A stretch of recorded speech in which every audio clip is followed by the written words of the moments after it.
Yeah, super excited for the men's. I'm a little bit more familiar with some of the men's ATP tours, working with players on the tour for many years. I've been actually coached at the US Open on a couple of occasions, and I really am excited about this tournament. I think if you look at last couple of weeks, the match that you saw was probably one of the best tournament matches that's ever going to be played on the hard courts. It had absolutely everything. Yes, Carlos Alcaraz and Novak Djokovic are the two guys that are going to be the favorites for the tournament. We hope that's a repeat final, but watch out. There's a third player that I think is equally as difficult to beat at the US Open, and that's Jannik Sinner. I think his tournament success in the thousands, he's won an event, he's prepared well, he will be ready to make an impact. He believes that he's ready to beat one of those guys. But outside of those three guys, watch out for the Americans. Americans are good on hard court. This is their home tournament. This is the one they're most motivated. The Tommy Pauls, the Taylor Fritz, Francis Tiafoe made semis last year. Those are the three top Americans that I think, but there's so much depth in the American game, and they're so good on hard courts.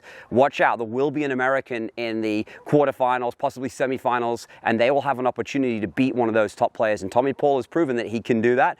But all of those guys motivate each other. One of those guys will have a breakthrough tournament, put themselves in a position, and who knows? If you put yourself in a position, anything can happen. But again, don't rule out the players like a Daniil Medvedev. He's been there before. He's got the experience. I don't know if Holger Rune's going to be fit. He's a very dangerous player. He has had an injury, retired in the last tournament. A few of these players, typically, we have to be careful of, are they going to be fit to play the tournament? Injuries are a big part. US Open traditionally has very hot, humid conditions, and physically we will see some players drop out through the conditions and the challenges that environment creates. Best of 5 sets. So whoever can handle the conditions better is going to be a factor. I also think, I really hope, it's good to see players coming back, as Sasha Zverev. Is he going to have an impact? There's so many players that are back from injury. Berrettini, let's not count out, the other players in the top 10 in the world, like a Rublev's, Casper Ruud. You can't, those guys are the top players in the world. They're going to put in performances. They're going to be tough to beat.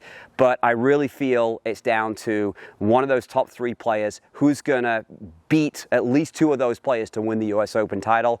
And I just hope for some great stories. The Americans will be there. There's some other top players that believe that they're going to, have a deep run. But I'm just excited about the tournament. It's a great last Grand Slam of the year. Let's all hope for an Alcaraz-Djokovic final, but let's not be too surprised, and let's enjoy someone like a Jannik Sinner making a breakthrough, or another top player coming through and and making a breakthrough. Whenever you play these tournaments, in a tournament like that, there's 64 players. 63 of them have to lose.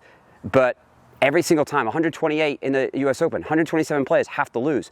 But there's a lot of players that will win and be successful in that tournament by going deep in the tournament. I'd love to see, an Andy Murray or someone like that, a guy coming back and you don't want to see those guys in the first couple of rounds in the tournament. Those guys are dangerous. But I just hope for another repeat final, but there's no guarantees. Let's just hope for a great event. And if that happens, we'll just all sit back and enjoy the show. All right, guys, thanks for watching that video. I hope you enjoyed. Again, as always, if you want to watch more videos, hit the like button and subscribe to my YouTube channel. Looking forward to seeing you on the court next time.